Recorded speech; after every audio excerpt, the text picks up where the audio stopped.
Good Saturday morning, and welcome to Ice Age TV, the internal combustion engine age YouTube channel that talks about my cars and trucks and Broncos and motorcycles and Gators and Hellcats and all that good stuff. Hey, what's going on today? Good Saturday morning there to you. Yeah, it's kind of rare to get the Saturday morning conversation going, but I thought today I'm going to drive down the road for a while, work today. I would do some conversations this morning. Wow, it doesn't end. When you're self-employed, you're always working at some point. You got the good and the bad, right? So anyways, thought this morning I'd get the Bronco, go right around the Beltway, and share some conversations this morning as I drive down the road. Got to get some fuel. This vehicle gets about 16 miles per gallon. So, not too shabby for a 37-inch package on the big old Bronco Raptor. There's the Mojave. I think the Mojave Jeep Gladiator is the better package. Anybody out there looking around to buy the Jeep Wrangler or the Gladiator, I would definitely buy the Mojave package.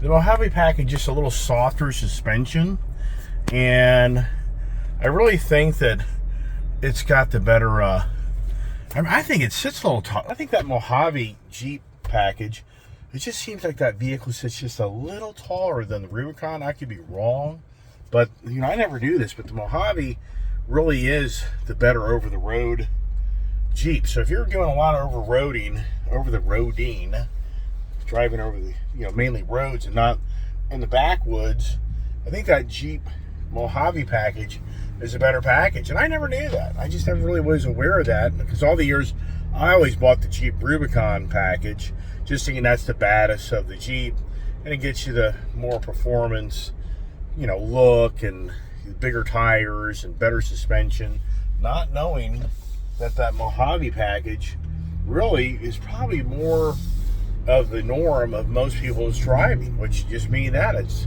designed for the desert, going over the big dunes and haul and tail, and so suspension's just a little softer on it, and it just has to me a little better footprint look. So once again, anybody out there that's thinking about buying a Jeep, I can't emphasize enough, if you got the budget and you're fixated on the Rubicon, take a step back and check out the Jeep Mojave, because it really is the better overall, I think, for what most people are going to do with their Jeep package. And the Rubicon's nice, but I tell you what, I did back-to-back drives this past February when I bought that Jeep Gladiator with the Rubicon and the Mojave, and it is a difference. You really can feel the difference in the way that vehicle rides. It's a softer ride, so it's really a more comfortable ride. So anybody out there, the Jeep brand, once again, just kind of sharing some of my own experience out there in the market with my cars and trucks. I mean, I have some different vehicles, and I've owned them, that I really can give you information from my own personal experience to share what I've learned from buying these vehicles. Just like the Bronco Raptor versus the Bronco Wild Track package. I've talked about this numerous times.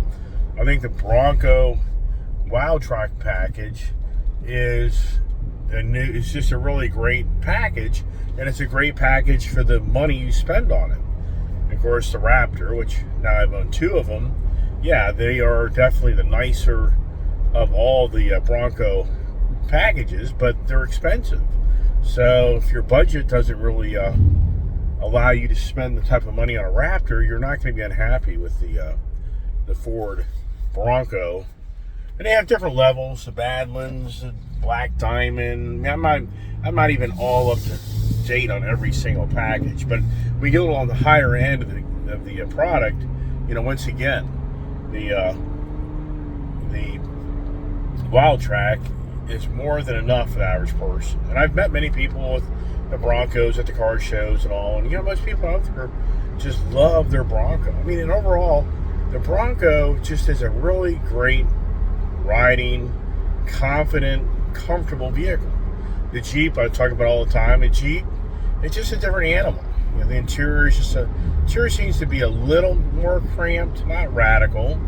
And then the steering, and it's just the behaviors of the Jeep, and then the V6 Pennstar motor just doesn't have what this Jeep, with this Ford Bronco 2.7 liter is, you know, the majority of the V6s, unlike the 3.0, the Raptor. So, and the smartest thing to do, if anybody out there, you go drive a Jeep, you go drive a Bronco. But here's the thing, the Jeep, you're going to get the deal. I mean, I really feel like if you go buy a Jeep, the Jeep's going to be, I would say, the lesser of the two, because Jeep's going to discount the product. That's one thing that drove me to that Gladiator. They had like a $7,000 or $7,500 rebate discount on that Gladiator. That's what really drove me more to buy that than the Wrangler. But in the end, I'm so glad that I bought the Gladiator, because it's just more practical what I'm doing with it. And it's just a really nice vehicle, really nice package with that lighter color interior. But back to the Bronco versus the Jeep Wrangler. Once again, if it's about your budget, you may get a lot more for your money out of the Wrangler over the Bronco, just because you're going to be able to discount on that vehicle. Bronco, you're not going to get discounted. I can't see it. I could be wrong, but I just haven't been in the market. You know, for me, I've been down in Florida. Yesterday, I made a video yesterday morning, and I really appreciate the select few reaching out, you know, kind of supporting my channel. And for most of those that are watching my channel, I had to go take care of my mother and father, and that really took a lot of my time and energy. And it's all about your focal point. So I just lost a lot of my focus on my channel, and I just had to take a time out. And that's the thing, when you're not really focused on something, it's very challenging to you know, bring information and share stories and ideas when you just have too many distractions. So I'm back up north here. I'm back in the routine and doing my content, reading my content, watching some videos. And really what just befuddles me, we've got a stock market that is going crazy.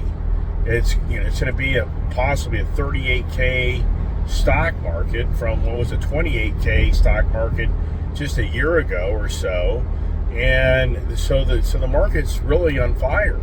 And overall, just a lot of things are looking upwards and downward. But yet there's so many YouTube channels out there that are promoting that it's over beyond over. And so yesterday, there's this guy named Lucky Lopez.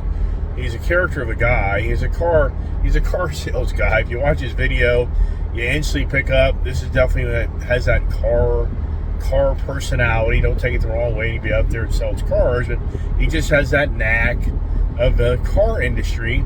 Now, he's claiming, once again, I don't know. This guy, I can misunderstand him, but you can look up his videos. He claims right now the repossessions are through the roof in the car market, the highest now since like 2008 and higher, where they're repoing 20,000 cars a day.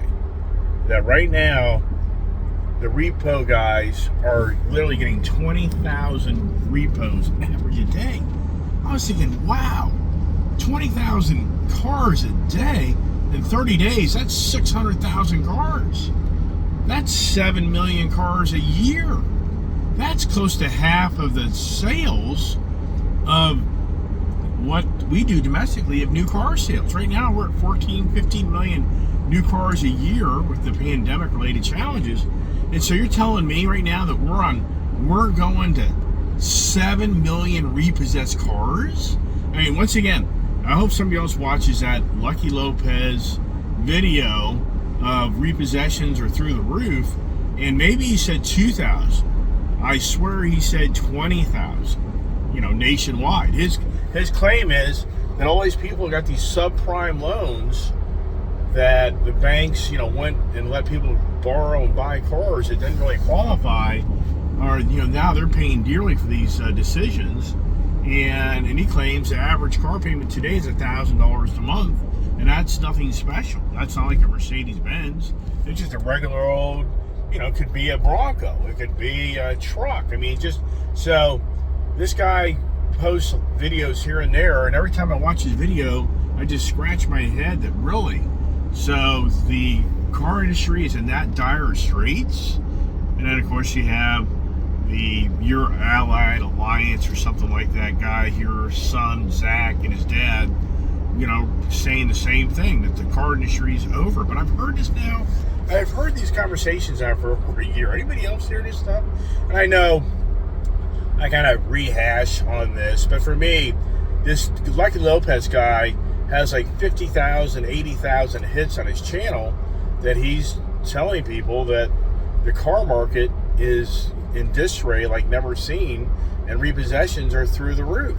Does anybody in my channel have friends, family that are in dire straits of finances, lost their job, lost their car, overextend themselves, houses being repossessed, cars being repossessed? I mean, does anybody out there watch my channel know of these stories? I mean, I'm at these car dealerships all the time. I'm not hearing these car dealerships tell me that they're seeing incredible notices of people that defaulted on these cars. And that's what goes on. When you default on a car and it gets repoed, the dealership gets notice that the car they sold was a bad decision on their behalf. And in some ways, they get marked. I mean, somebody like, well, how's that work? Well, if you're pushing a deal at a dealership where a guy's borderline doesn't qualify for the loan, then the bank buys a deal, they remember those deals. So, once again, I'm not hearing any of my friends at any of these car dealerships. And then here's the next thing. The motorcycle sales are through the roof. Motorcycle sales. Yes, I just read a lengthy story this morning about motorcycle sales. Ducati has had its best year ever. Yes, BMW is on track to have its best year ever of selling motorcycles. The motorcycle market is on fire. People buying motorcycles is through the roof, at the highest at all time ever. We're surpassing the pandemic sales numbers from 2021, 2022, where they're saying that these manufacturers are selling motorcycles never seen before. Wow. I mean, so if this is so true that everybody's going down the toilet, where is it? Has anybody seen this stuff? And that's, you know, just once again, I kind of get fixated on this stuff on my own YouTube channel, but it's only because I witness these other YouTuber guys out there, you know, just telling stories about the dire straits of everything coming to an end. But I've been hearing these same stories now for 2 years, 3 years. Let's go. 346, 389 for the gas. So I'm gonna go up here and get me some gas because this thing likes to drink the gas. And we'll continue our conversations here in a moment. All right, just got $50 worth of gas at Costco. You know, I put 93 in this, I put 87 in it. And overall, I just don't see a big difference per se on the performance. But I like to run the premium in it every now and then, so I just kind of mix it up. Now I'm trying to get out kind of an early this morning to beat the traffic. Always to get out a little earlier than I usually get, just to kind of Saturday. What's so weird up here about this DC area from Florida area, it's so weird. This DC area, the weekends are crazy with traffic, crazy. I mean, it's just bad. Down in Florida, it's like totally opposite. The weekends, the traffic is lighter. Like on a Sunday in Florida, traffic is very, very light. And Saturday afternoons in Florida, traffic is light. Around here, traffic is horrendous. I mean, it's the worst. It's borderline like going to work, you know, driving in the old 8 to 5 traffic. Yeah, so anyway, so back kind of to the conversation of the motorcycles. Wow. I mean, for me, I can believe this, even though Harley Davidson is holding its own, but Harley Davidson apparently is down, even though last year they did $1.3 billion in sales. And this year they're expected to hit about $1 billion as well. But they are down on their sales. Versus Polaris, they claim Indian is up 37%. Indian motorcycle sales this year so far is up 37%. And I think they said like Harley's down like maybe 12%, maybe. I may be a high number, maybe 3%. So, yeah, and I think most people that are into the bagger bikes can probably say, if a guy really does his research and you do ride the different style motorcycles, I'll be the first to tell you that the Indian motorcycle, for the most part, is going to be the better bike in so many ways. But it also kind of comes down to which model you're looking at. So, but at the same time, here's Indian motorcycles just taken away from the Indian, I should say, the Harley brand. Is that really playing out? I can believe it is, personally, because I think people that go and ride the Indians kind of come to closure like, yeah. In fact, the guy that shipped up my motorcycles, he even commented that when he loads the Indian motorcycles, they seem to be more nimble, lighter, easier to load than the Harleys. And I was like, yeah, because the Indians, just their balance and their center of weight gravity, the way they design energy of that bike is just so much better. I mean, yeah, if you watch my videos, you'll see me say it, even though right now I have more Harleys than Indians. What's that all about, right? Now, I've been down in Florida for close to a month. My Ford F450, they got hit the deer. That thing's been fixed now for at least 3 weeks. So now I'm going to get down to Tennessee to go pick up that F450. And I got my Harley Davidson Street Glide ST that's down there as well. And yeah, it just doesn't end on the you watch this Waze stuff, man, and you think there's a cop up here, and there isn't a cop up here. So everybody's playing, is there a cop up here? Oh my goodness gracious, make some coffee here. And the race is on. That's what happens in this area up here, is it turns into the race. People get going up the road, and everybody wants to get somewhere, go somewhere, and it's all about who's leading or who's following, right? Got the old man glasses on. How about that, right? Protect the cataracts. I can't emphasize enough. Everybody watching my channel, if you're out and about and you're out in the sun, as you get older, if you're not wearing, I should say, sunglass protection, you're a fool. Because as you get older, your cataracts definitely age quicker or change quicker, however you want to phrase that, without sunglass protection. It's because the sun really will create cataract issues sooner than later. So I'm very abreast of that, and I wear sunglasses a lot. And since I'm behind the wheel of a car all the time, I buy these ugly ass old man looking glasses. But what I've learned is I have the transition glasses. Like these glasses behind here are transition glasses. But the problem is it's not dark enough, or I should say it's not sunny enough in the vehicle for them to transition to be sunglasses. And then years ago, I used to have prescription sunglasses, and then you have to take those off, put those on, and then when you go somewhere, it's too dark. So I just came to closure. I'll look like the old fart with the glasses over the glasses, because it really does work. And these, you get these at Sam's Club, and they used to be 20 bucks. Now they're 26 bucks. Ain't that something? Everything's gotten so much more expensive, but yet everybody seems to be, for the most part, making it all work. I mean, is anybody really kind of following that story? I mean, I think many people here watching the channel could probably get a little riled up on that conversation about how everything's more expensive, but it's all okay.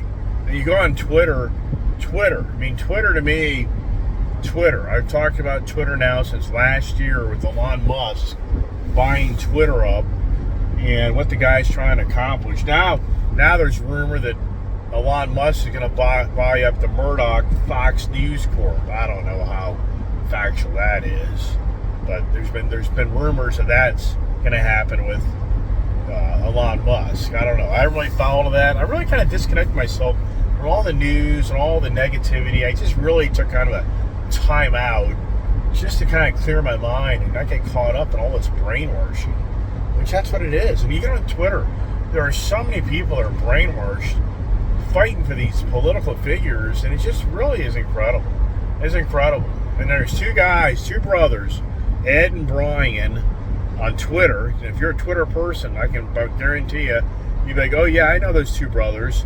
They're always posting stuff, and they lean more towards, I feel, the Joe Biden support. And so they're just always posting stuff, and then they're more, it seems to me, critical of the GOP candidates.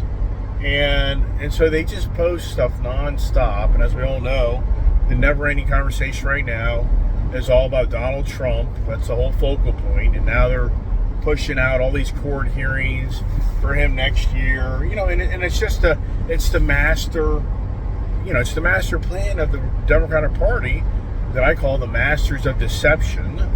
I mean, each political party has its challenges, but at the same time, to me, it's like, yeah, all you're going to hear now is all negativity that'll be associated with Donald Trump as Joe Biden does his antics and routine and whatever. But I mean, for me, it just is incredible how many people will argue over these political figures that are paid off politicians.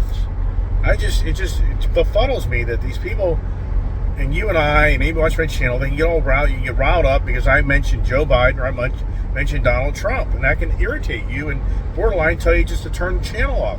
All I'm sharing with you is it's incredible we live in a world today more than ever, and Twitter being the main focal point in my life right now, the social media machine, and the infighting of these political parties. And it's all about the big business. It's all about the big business getting its ways with a certain party. And it's all it's about. Is anybody that's a Joe Biden person and you want to argue with them, why argue? I'll be like, okay, what has Joe Biden done for you to make you feel he's the better guy? And if you're into the green agenda stuff, then you're not going to get anywhere, because Joe Biden is supported by the green agenda big business. And his policies, which really aren't his policies, it's big business policies, are advancing the green agenda never seen in modern times.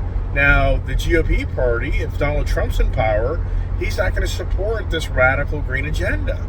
So big business doesn't like Donald Trump in that aspect, because they're going to lose out on making their wealth off of green agenda. But you argue with people about Joe Biden and Donald Trump, and it's like, yeah, but you have to step back and realize that it's all about the big guys that are going to enrich themselves from these political candidates. So if you're a Joe Biden fan, then you're a big business fan that supports the green agenda. That's all it is. I mean, at the end of the day, it's the green agenda, it's a social justice, it's the whole ESG, it's all these, diversity. There's so many things that each party represents and each party doesn't like. So that's really more, forget Joe Biden.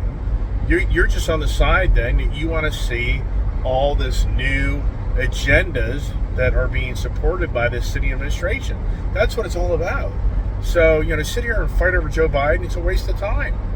You need to step back and say, do you like higher prices for everything around you because we're advancing the green agenda and we're advancing technology that requires things to be more expensive to get the end result of what all these agendas are? Or do you want to support a person that's being backed by companies that aren't so aggressive on the green agenda and all these other agendas that go along with it? So, I mean, and that's where the division comes between all of us, which I think anybody who watches my channel is going to be like, yeah, I mean, we kind of know this, but it isn't really spoken about. It's more argued about. We're all arguing among ourselves about who's the better candidate. This guy's a crook or that guy's a crook.